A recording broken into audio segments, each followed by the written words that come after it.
वृषभ राशि वालों, जुलाई से लेकर दिसंबर तक के दौरान आपके कई सारे प्लैनेट्स जगह बदलेंगे।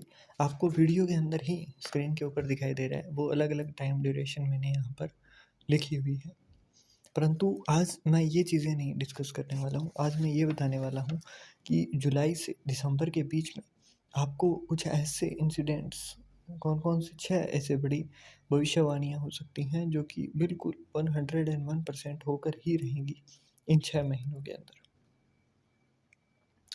तो एक एक करके हम लोग बात करते हैं। सबसे पहले ट्रेवल की बात करते हैं। तो 22 अगस्त से लेकर 22 सितंबर के बीच में, है ना, जब शुक्र जो है वो आपके मिथुन राशि में गोचर कर रहे होंगे। और 20 सितंबर क्यों बोला गया है? क्योंकि इस टाइम ड्यूरेशन के अंदर आपके कुछ और प्लैनेट्स जैसे सन वर्गों में आएंगे, बुध वर्गों में आ चुके होंगे।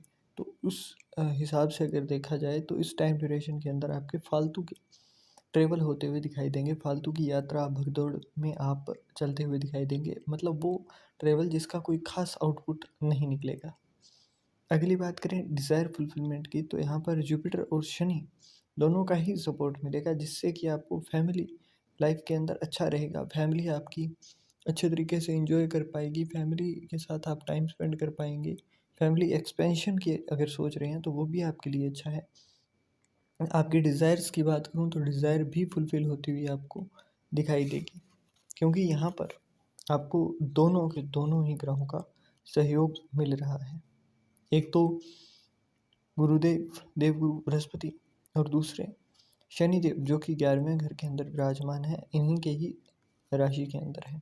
तो इसलिए दोनों के ही एक साथ आ जाने से क्या होता है कि जब भी 11वें भाव का स्वामी दूसरे घर के अंदर आता है तो आपको धन से जुड़े हुए लाभ मिलते हैं, और इसी वजह से आपको फाइनेंशियल जो हर्डल्स फेस कर रहे हैं उससे बाहर निकाल कर ये ले आते हैं, और अचानक धन लाभ होना शुरू हो जाते हैं। तो ये चीज़ आपकी बिल्कुल भी असमंजस में नहीं रहेगी कि क्या होगा क्या नहीं होगा, फाइनेंशियली आपको अच्छा रखेंगे ये। अब बात करें 15 सितंबर से आपको अच्छा किड मिलने की संभावनाएं हैं। मतलब अगर आप ट्राई कर रहे थे बहुत समय से, तो आपको 15 सितंबर से प्रेगनेंसी के लिए अच्छा टाइम दिखाई देगा। एंड यहाँ पर शनिदेव 18 साल बाद में आपके 11th हाउस के अंदर आए हैं, तो यहाँ पर भी आपको रिजल्ट खास करके 18 मई से ही मिलना शुरू हो गया है इस मामले में बहुत अच्छे तरीके से। बात करूं कि 17 अक्टूबर से मिड नवंबर तक जो सूर्य देव हैं वो आपके नीच के रहेंगे। तो इस टाइम ड्यूरेशन के दौरान आपने किसी भी फालतू की बहस में नहीं जाना है। अपनी ईगो को थोड़ा सा कंट्रोल में करके रखना है, क्योंकि आप अपने आत्म सम्मान के लिए, अपनी ईगो के लिए उस चक्कर के अंदर कोई अच्छी अपॉर्चुनिटी यहाँ पर खोते हुए दिखाई देंगे, तो इस चीज़ से बचना है। एंड थोड़ा सा जैसे आदित्य हृदय स्तोत्रम का अगर पाठ हो सके आपसे तो वो करना आप शुरू कीजिए। सूर्यदेव को अर्घ्य देकर आप दिन की शुरुआत करना यहाँ पर शुरू करेंगे तो आपको बहुत अच्छा रहेगा।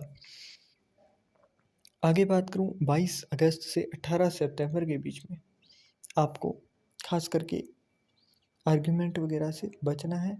एंड यहाँ पर क्या होगा कि आपको कुछ प्रेम संबंधों में भी आपको फ़ायदा दिखाई देगा। अगर आपके नहीं चल रहे थे तो यहाँ पर अगर आर्ग्यूमेंट है, कुछ भी है, तो वो चीज़ें पोज़ लेंगी। एंड अगर नहीं था तो कुछ ना कुछ यहाँ पर नया आपको देखने को मिलेगा। मतलब कोई नया पर्सन आपकी लाइफ में आता हुआ इस टाइम ड्यूरेशन में आपको मिलेगा। 22 अगस्त से 18 सितंबर तक आप लिख कर ले सकते हैं ये चीज़।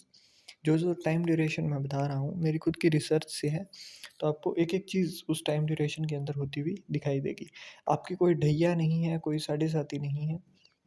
तो ओवरऑल अगर हेल्थ का बताऊँ तो सिर्फ नवंबर और दिसंबर का जो महीना रहेगा, है ना, खास करके यहाँ पर 2 नवंबर से लेकर आगे का टाइम जो है वहाँ पर आपको थोड़ी दिक्कत है। और 2 नवंबर से भी अगर बहुत ज़्यादा ही मैं सीरियसली बताऊँ तो 16 नवंबर को जब सन स्कॉर्पियन में आएंगे उस टाइम पर आपको थोड़ी सी हेल्थ इश्यूज़ फेस करनी पड़ सकती है। तो उस टाइम पर आपको थोड़ा सा बचकर रहना है।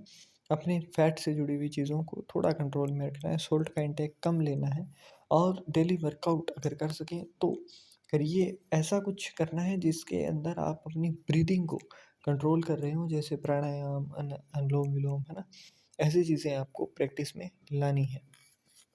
कुछ अपने इनसाइट्स मैं अलग से देना चाहूँगा, क्योंकि यहाँ पर आपके नवम भाव और दशम भाव के स्वामी जो हैं वो 11th हाउस के अंदर विराजमान है, मतलब शनिदेव। तो होता क्या है कि अगर आप यहाँ पर हार्ड वर्क दिखाओगे तो ये समय आपके लिए बिल्कुल राजयोग जैसा है। अगर आपने यहाँ पर मेहनत दिखाई तो वो मेहनत आपकी 10 गुना होकर आपके पास रिवॉर्ड के रूप में आएगी।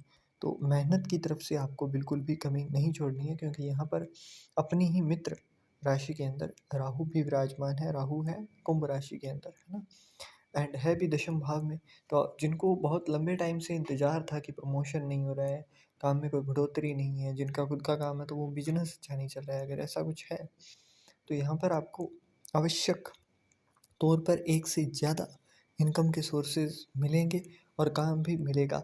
परंतु पिता से थोड़ा सा सादगी से पेश आना है, पिता के साथ अच्छे व्यवहार को पालना करते हुए चलना है, क्योंकि अभी आपका ये जो टाइम ड्यूरेशन है ये राहु के ही हाथ में है और अभी इन अगले 6 महीनों में ये कहीं नहीं जाने वाला है। तो आपको ये काम करना है शनिवार को। 4 शनिवार आपने करना क्या है कि मछलियाँ खरीदनी है जिंदा, एंड उनको किसी साफ जल के अंदर प्रवाहित कर देना है। साथ में आटे की गोलियां भी श्री राम बोलते हुए आपने उस पानी के अंदर डालनी है। और ये 4 शनिवार आपने करना है अभी जुलाई शुरू होते ही, है ना। एंड इसके साथ साथ आपको कुछ और चीज़ें अगर मैं बताऊं तो एक तो अपने फादर के साथ बहुत ज़्यादा रूटली बिहेवियर नहीं रखना है, अच्छे तरीके से पेश आना है। दूसरा, आपको इस टाइम ड्यूरेशन के अंदर कोई लॉटरी लगती है, उस तरीके से पैसा मिलेगा तो उस चीज़ का सदुपयोग करना है। साथ में उसका दशांश भाग आपने दान दक्षिणा में अवश्य देना है, क्योंकि जब भी शनिदेव 11वें भाव में आते हैं और इस राहु का गोचर आपके चंद्र जो कुंडली होती है उसके अंदर दशम भाव में होता है, तो यहाँ पर आपको अचानक से ही कुछ फाइनेंशियल प्रॉफिट होता है। एंड इसमें होता क्या है कि राहु अचानक धन देकर आपको ट्राई करता है कि आप इधर उधर लगाएंगे, तो अगर उस चीज़ को बचा लेते हैं, आप सदुपयोग करते हैं, तो यही चीज़ें आपके साथ बार बार होती रहेंगी एंड बार बार आपको फाइनेंशियल प्रॉफिट देखने को मिलेगा। आपकी हेल्थ इश्यूज़ इस 6 महीने के अंदर कोई बहुत बड़ी दिक्कत नहीं होने वाली है आपको। तो हेल्थ के मामले में बिल्कुल निश्चिंत होकर आप अपना काम कर सकते हैं, कोई दिक्कत नहीं है यहाँ पर। अब जो यहाँ तक रुका है तो उसको उसका बोनस टिप ज़रूर मिलना चाहिए आपको। मैं यहाँ पर एक ऐसी बोनस टिप देने वाला हूँ एंड मैं आगे से हर वीडियो के अंदर आपको कुछ बोनस टिप्स देना शुरू कर रहा हूँ। तो यहाँ पर बोनस टिप ये है कि आपको 60 ग्राम का हाथी अगर आप बनवा सकें चांदी का, तो वो बनवा कर घर के अंदर नॉर्थ डायरेक्शन में रखना है। अगर वो नहीं बना सकते हैं तो स्पॉट लाइट आती है, पता हो तो आपको स्पॉट लाइट लानी है, वो लगानी है आपने घर के अंदर नॉर्थ डायरेक्शन के अंदर, जहाँ भी आपका पैसा रखा हुआ हो उस जगह पर। तो जैसे ही आप लगाएंगे उसके बाद में आपकी वेल्थ जैसे बढ़नी शुरू हो जाएगी। एंड घर के अंदर साउथ डायरेक्शन के अंदर अगर चौकोर घड़ी है या फिर चौकोर शीशा है, शीशे का कुछ भी आइटम है, तो वो वहाँ से हटाकर आपने नॉर्थ डायरेक्शन के अंदर लगा देना है। तो इतना ही कहूँगा मैं। और अगर नहीं हटा सकते हैं तो उसके ऊपर सफ़ेद कलर का कोई कपड़ा लगा सकते हैं तो वो लगाइएगा, ताकि आपको फाइनेंशियल लॉसेस ना हो। बाकी जो भी धैर्य रखकर यहाँ पर देख रहा है वीडियो अभी तक, उन सभी को मेरा धन्यवाद। ऐसी ही कई सारी वीडियोस आपको यहाँ पर इसी चैनल के ऊपर मिलती रहेंगी। आपका जीवन सुख भरा रहे, यही ईश्वर से हमारी इच्छा रहती है।